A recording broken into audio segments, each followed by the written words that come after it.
finally arrived.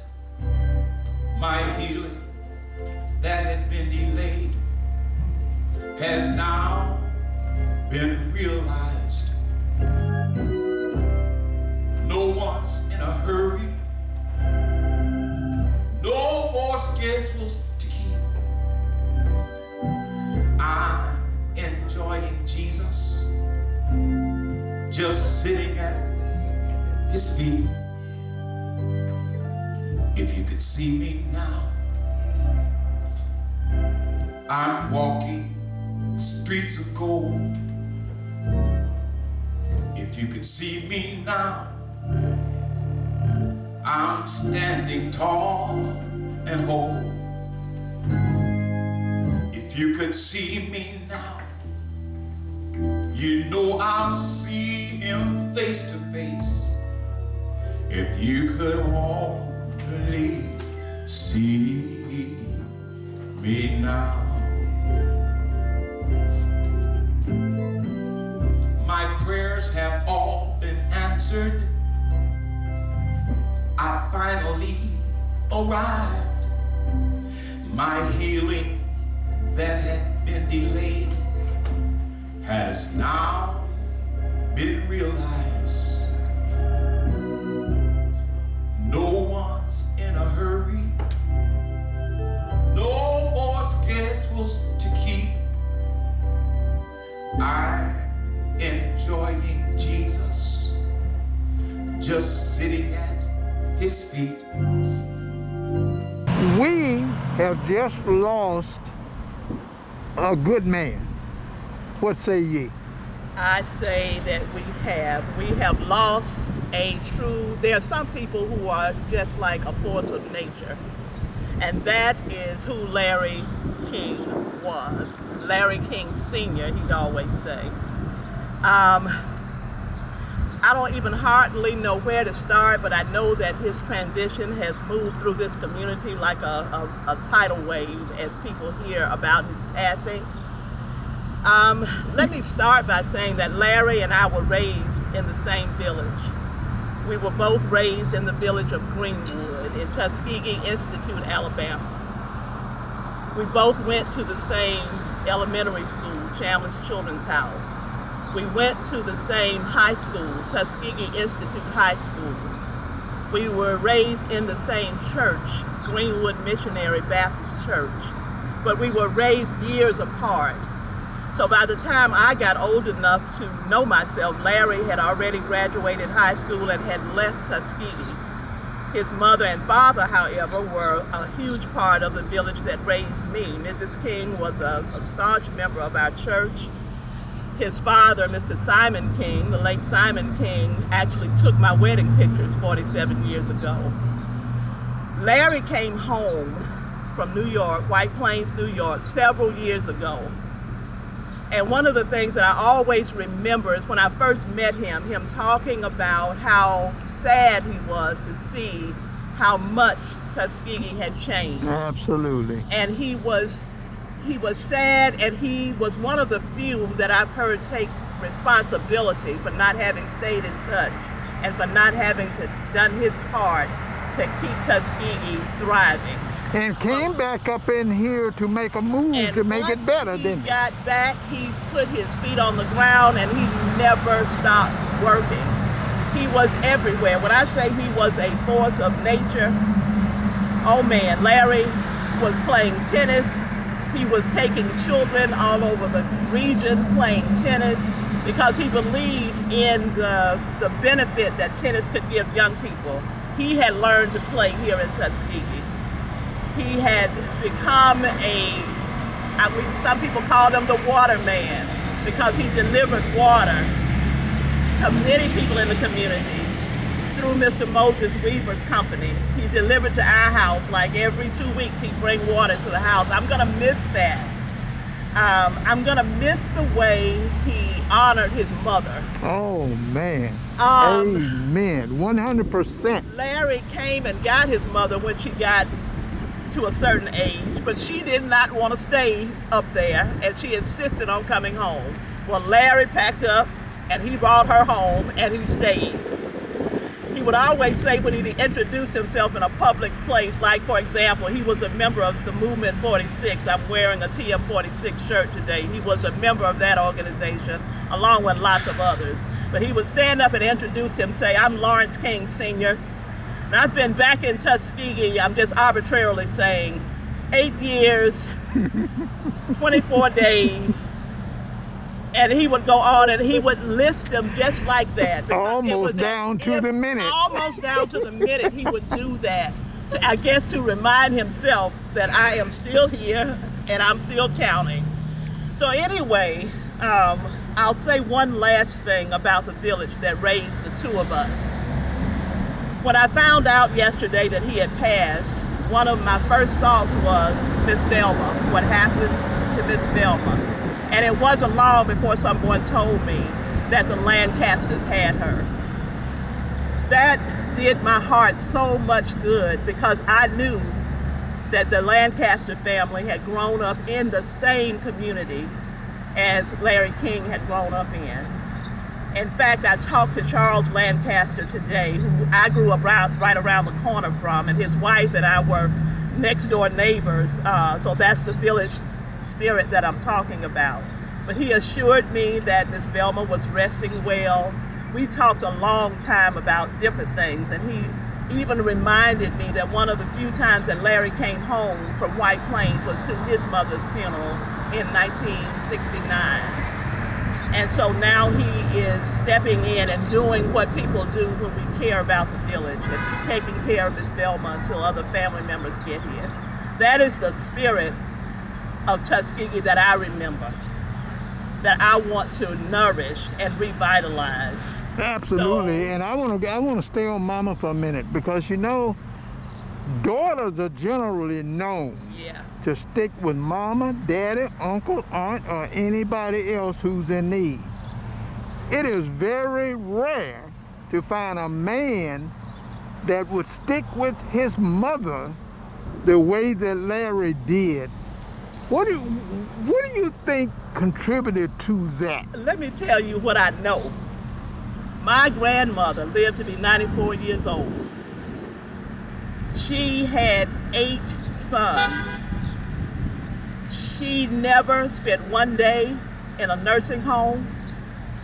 In the end, they brought in a female cousin to help with her, but those 8 boys, well, 6 because 2 of them had preceded her in death, including my daddy, took care of her as well as any woman would have.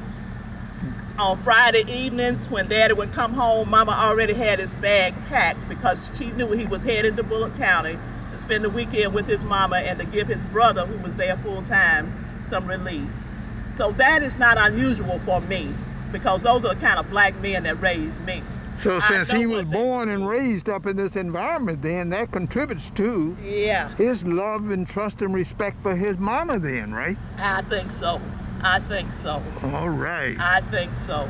That says something else about Tuskegee and Macon County, doesn't it? Yeah, it says something about Tuskegee, Macon, and Bullock County, because my dad and his people were from right down the road in Bullock County. But those are the kind of men that were a part of this village, and I don't think it is unnatural or unusual. I think we have just forgotten, and we have not remembered to pass on that kind of community spirit to the next generation.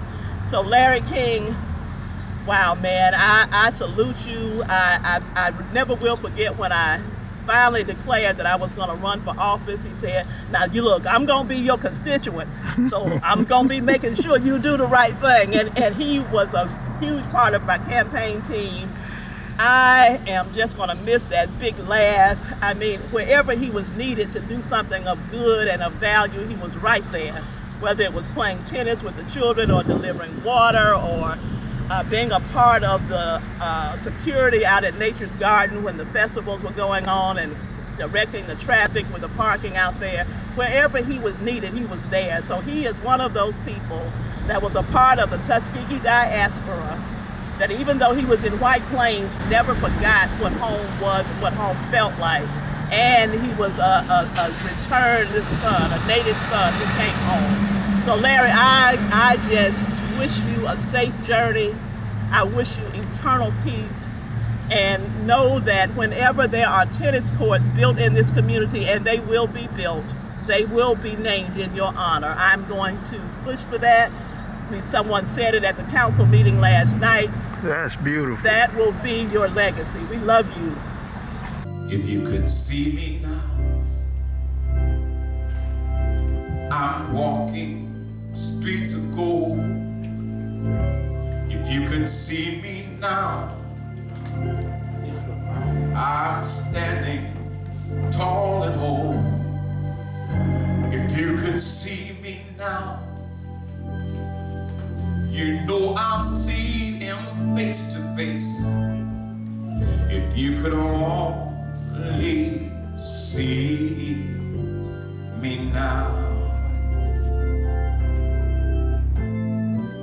Now I had my share of sickness, but nothing can compare what Jesus has in store for me. No language can ever share. You would not want me to ever leave this place if you could only see me now. If you could see me now, I'm walking streets of gold. If you could see me now, see me now, I'm standing tall and whole. If you could see me now, you know I've seen him face to face. If you could only see me now, if you could only see me now, hey, if you could only see me now.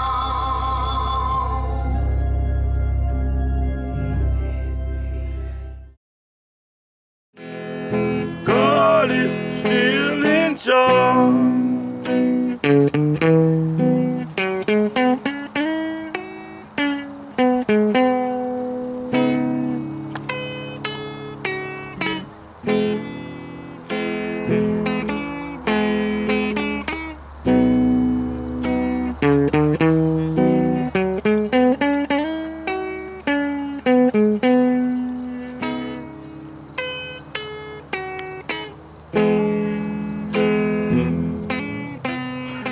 Yeah. Tell me who Larry King is. Larry King is, you talking about the black Larry King, or you talking about the other guy? Yeah, I'm talking about this one. I'm talking about this one. Yeah, well, this one is a fourth generation Tuskegee Institute native.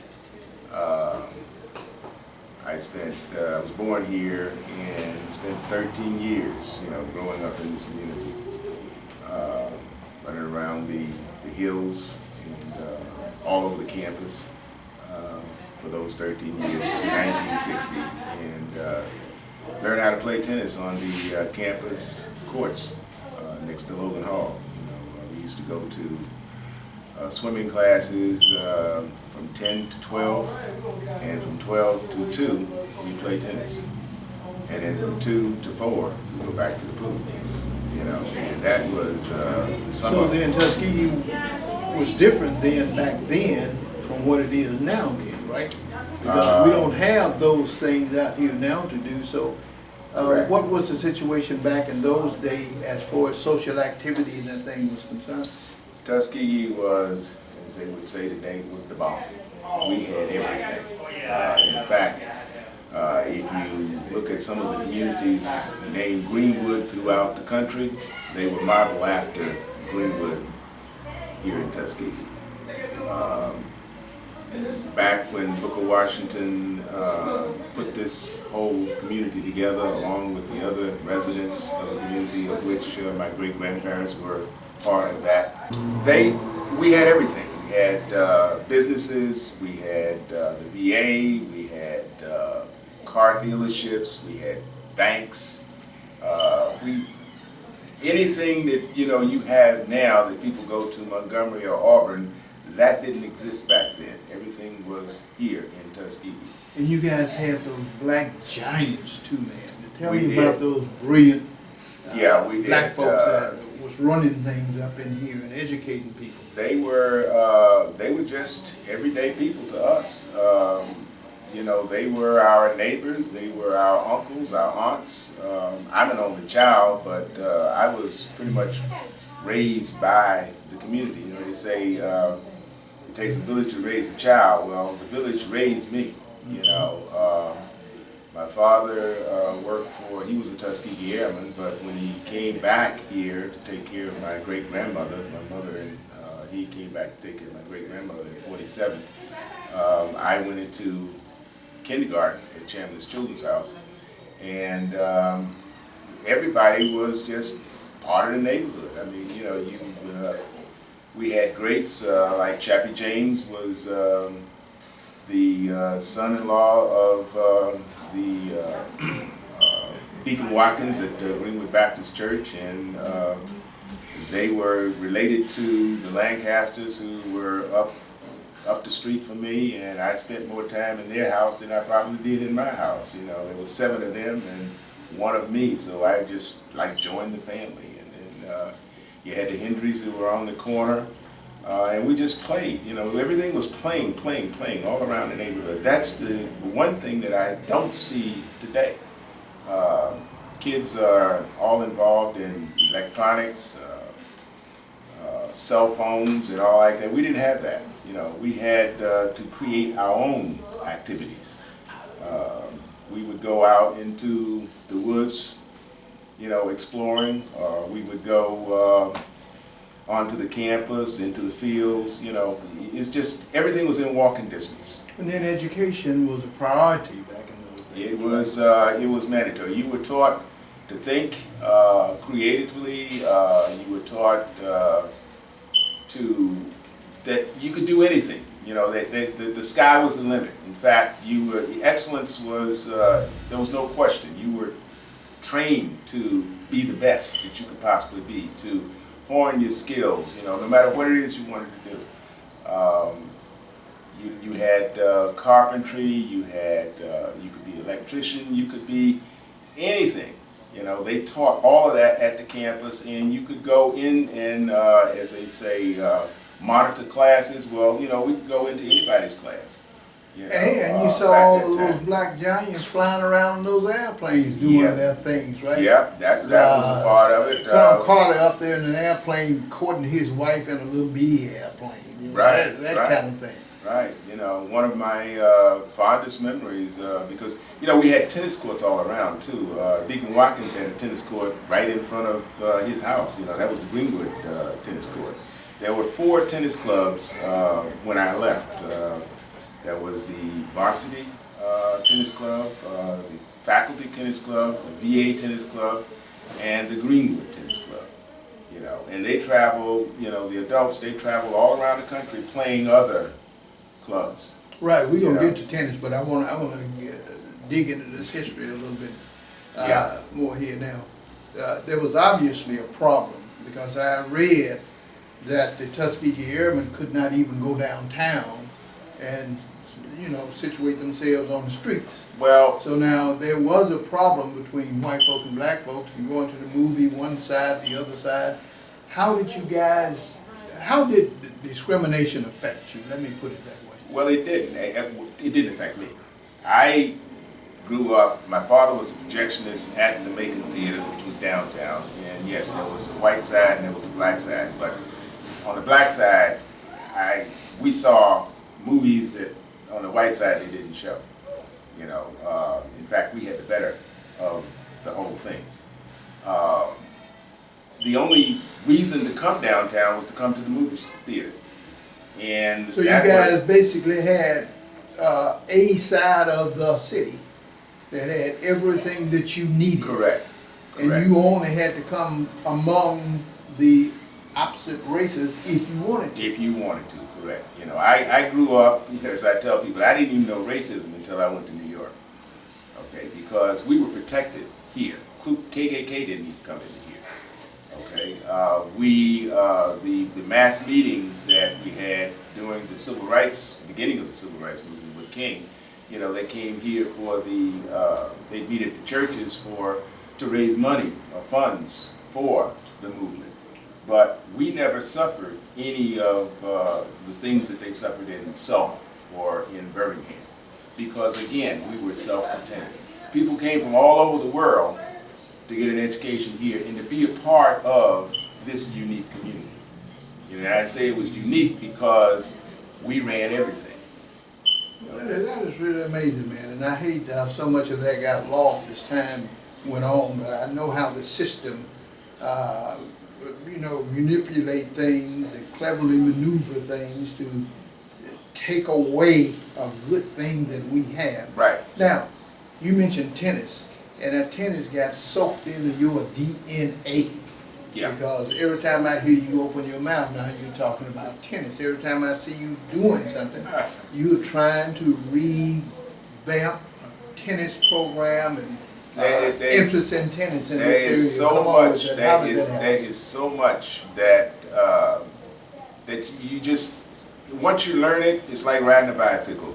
You don't forget it, you know. And like I said, I learned it here, but I didn't really take it up until I happened to hear about the the American Tennis Association holding their nationals in Detroit.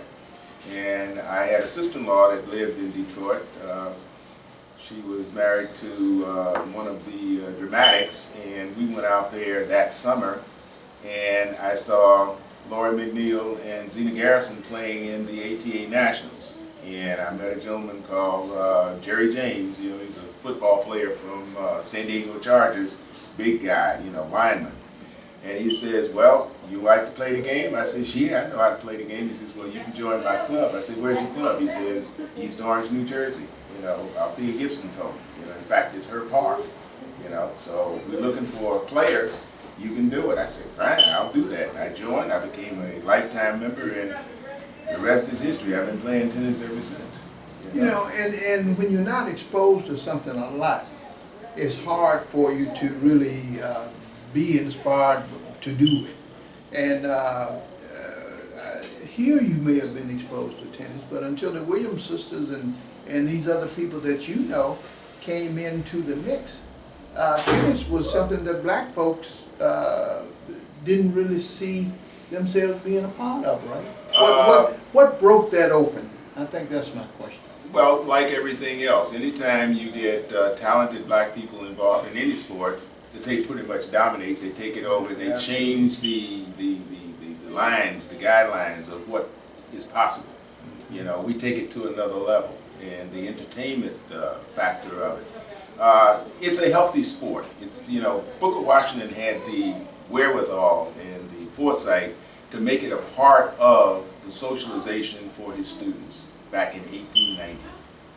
In 1890, we had the first clay courts in the South, basically in Alabama for sure, and I think in New Orleans they had some clay courts, but for black people in the South, Tuskegee Institute was where it was at. And in 1931, they held the Nationals here, and we had on those courts next to Logan Hall, they had a grandstand that would seat 1,000 people. They had lights for night play, and they had over 1,000 people to come to the campus from all over the country, and they stayed on the campus, and they partied, and they held the championships that year.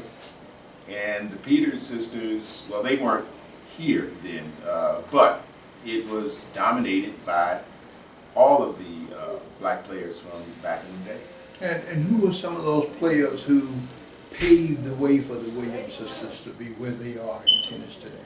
Well, it was the Peters sisters. They were the first sister duo, opposed to the Williams sisters. You had Laurie McNeil, Zena Garrison, they're both from Houston. McGregor Park, you know, they came up. You had, God, I can't remember. I mean, James Blake, you know, one of the communities that I played in New York, in Yonkers, James Blake and his family, they were part of my clientele. And we played until they went to Connecticut, and eventually they went on to Harvard to play. So that was all a part of the community. Everybody went to the ATA tournaments, regionals, sectionals, nationals, and they grew through that. Okay, now you were doing what we old men supposed to do, old people, period. You are anxious to revitalize tennis in Right. this area, if not all around the world, to make Yeah. sure that we stay involved from this point on Yeah. and inspire our young people to pick it up. So is that why you pouring so much energy into it now? That is my goal. You know, I hooked up with, and I say hooked up with, I reconnected with a gentleman named Arthur Carrington. He is a tennis professional. His entire family is involved in the sport of tennis internationally. He's a teacher. It has an academy up in Amherst, Mass.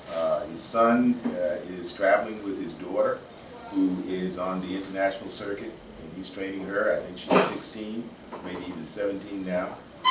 They're down in Florida, and she's training to coming up. She's going to be one of those young people that you see coming up through the ranks. But you know, his entire family has made a living in the field of tennis. Well, you know, one thing that you really impressed me with was when you put together this program to go down to Tallahassee, and we took that van load of people down there, and I think we took about 6 or 8 boys down there from the project, housing project, that had never even, I don't even know if they knew how to spell tennis. No. But those jokers was really socialized into a very unique situation. What's the purpose of exposing them to that kind of a tournament? One of the things when I was growing up, one of the highlights of being involved in sports was being able to get out of town, travel with the team, you know. And in order to get out of town with the football or the basketball team, you had to be dressing. You know, you had to be a part of the team, but you had to dress, be a player, okay? The difference with a tennis team is you don't have to be a player, but you can go along, because you never know when you may have to step in if somebody gets injured or what have you to play. So you don't have to be a player to play, but you do have to, you know, just go. And the fact is that you're going to the various different cities, you're going to be communicating with other people who have the same interest, and they're all accomplished. You know, we're not talking about people who are just doing it for sports. We're talking about doctors, we're talking about lawyers, we're talking about professional people, business people. They say golf is the one that you go and do business with. Well, with tennis, not only you do business, but you also show your skills. You know, you explore your skills. And you maintain that healthy. You maintain a healthy lifestyle, yeah. you know, as well. Because in order to get out and play for an hour and a half, 2 hours, sometimes 3, as in the pros, they play 5-setters, you have to be in condition.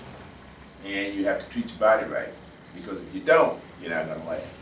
What are some of the basic rules in tennis that you must apply yourself to and learn in order to be good and competitive? Well, you got to practice. Basically, you know, practice basic skills and get out and just hit as many balls as you can. I mean, Venus and Serena, they spend at least 5, 6, 7 hours on the court hitting balls, just repetition. Per day? Per day. Gee. You know, and in order to do that, you have to have a healthy diet. You drink plenty of water. Your water's got to be good, and that's key. You know, because you got to stay hydrated. Okay, and you have to have, you know, like a boxer, it's one-on-one. So you have to develop that mental toughness. You know, and that is something that I'm hoping to be able to connect with. If I can connect with some professional boxers and get them down here, because it's a mindset.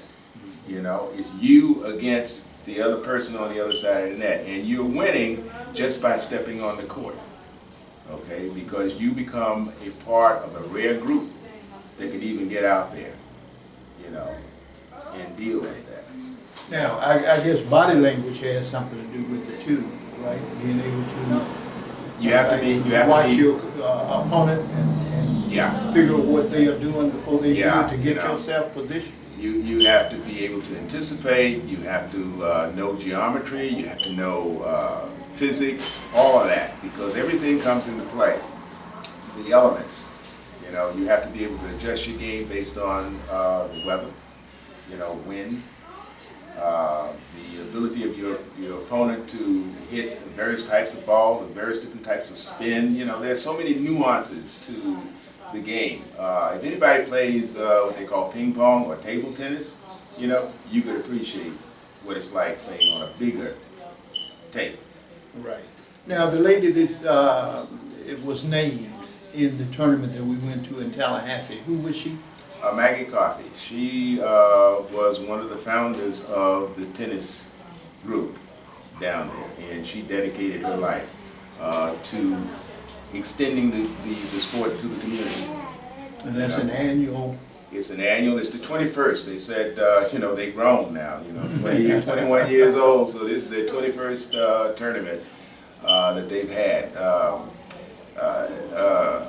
Tallahassee and FAMU are the alumnus of Althea Gibson as well. You know, in fact, they just put up a historical marker, you know, for her this past year. You know, the club did. So that's one of the things that I hope to be able to get the kids down to see, you know, that they were a part of. The American Tennis Association and the black colleges were all in one. It was what we had, you know, it was our counter. You know, just like before blacks were able to play baseball, we had the Negro leagues. That was the same thing with tennis. But we're still going. It's 100 years old, and it still is the way for young people, black young people, to get involved in the sport, to hone their skills, and then to move on, if they want to move on into professional ranks. Okay, now, the courts in this area now are really out of whack. So what do you need from the community in order to get things whipped back into shape where we could have tennis back on the forefront, as well as competitive conferences here for people to come and compete? I need an interest. I need young people who want to step out, stretch themselves out, and become a part of a team. I mean, again, there were 4 teams when I left here. I created one team, and I've got a few older gentlemen from the community that are playing with me now, but we need more. We need the youth. And just to develop the skill, we need the interest. You know, and to know that you can go someplace with this. I mean, if you develop enough skill, you can get a tennis scholarship to any college in the world. So what do you need from the affluent people here with the money and the bucks that could help get those courts back in shape? Well, we need money. I got an estimate last year to do the Green Fork and the Abbott courts. We're talking about maybe $150,000 is what they say it would cost. Now, maybe it can be done for less, but we need money.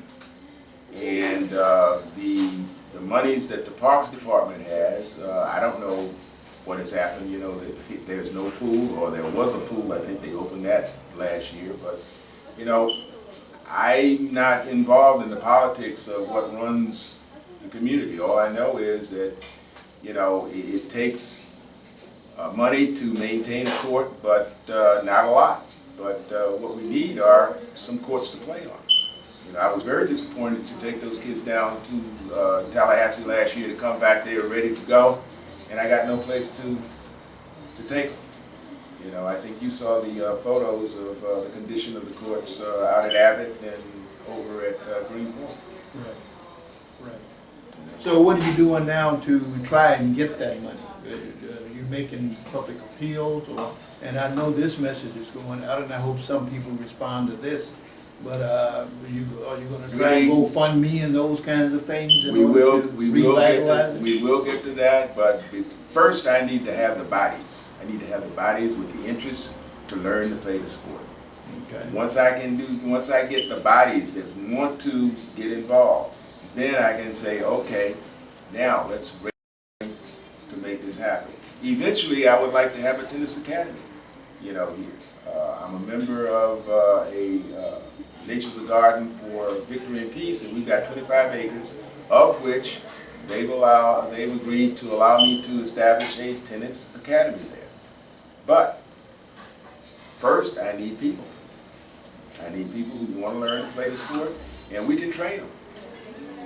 And people will come from all over just to play on good court surfaces. So I'm going to put my email address on the screen. I'm going to put your email address on the screen, my telephone number, your telephone number, and hopefully somebody will bite on an opportunity to revitalize something in this community that undoubtedly can take you to places unknown. Go anywhere in the world. I mean, one of the things that I know that, I've got cohorts who are traveling around the world now, and they have to be in their 70s, because I'm 75, playing with 90-year-olds throughout the world, and they're being paid. So now you have different age groups. Yes. In competition. In competition. And what are those groups? Are they broken out in certain? The open goes up to age 35, and then from 35 they start to break them up every 5 years. 35, 40, 45, 50. They go all the way up to 90.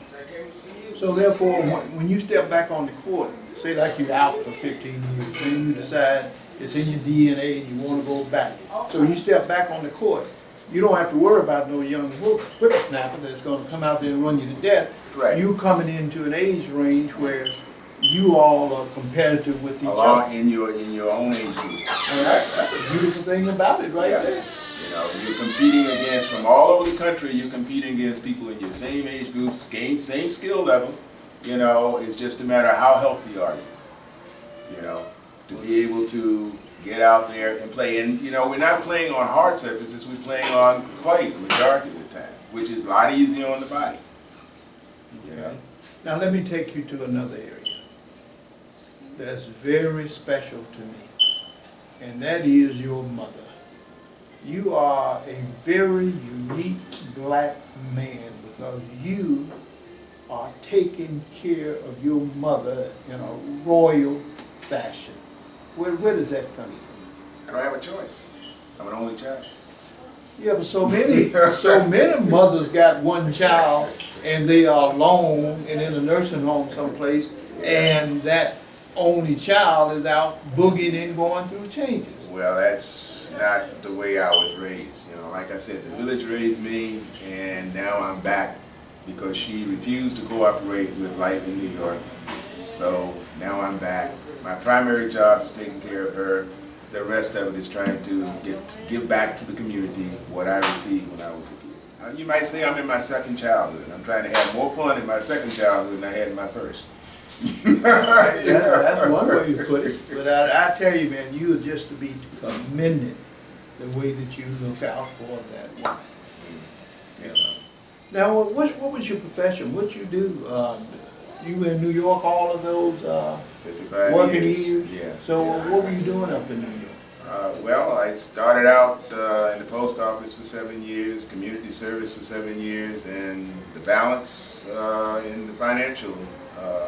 I ran an insurance brokerage, and also developed a real estate agency that my son took over, and he currently is doing that now. He's running his own real estate brokerage, in New York. So as I said, my mother refused to cooperate with New York weather and New York lifestyle. So here we are. That is just commendable, man. And I just had to say that to you. I've said it a couple of times, but I need to say it where everybody in the world that can hear this video will know that you at least one black man who has the love, trust, and respect for your mother, that you stand with her through thick and thin, like mama stick with babies and sons through. Well, had it not been for her, I wouldn't be here. Well, that's absolutely So, that's that. And we've got a lot of, she's 93 now, and we've got a lot of octarians living here. And a lot of it has to do with the environment. We've got good water, and I make sure that, we get good water, good food, We very seldom eat out unless we know who is preparing the food and that it's being prepared, you know, the way that we're getting all the nutrients that we need to get out of it, because that's what it's all about, take care of the body. And I'm constantly in training, you know, because in order to stay on the court, you have to be in shape. You know, it's no fun when you're aching.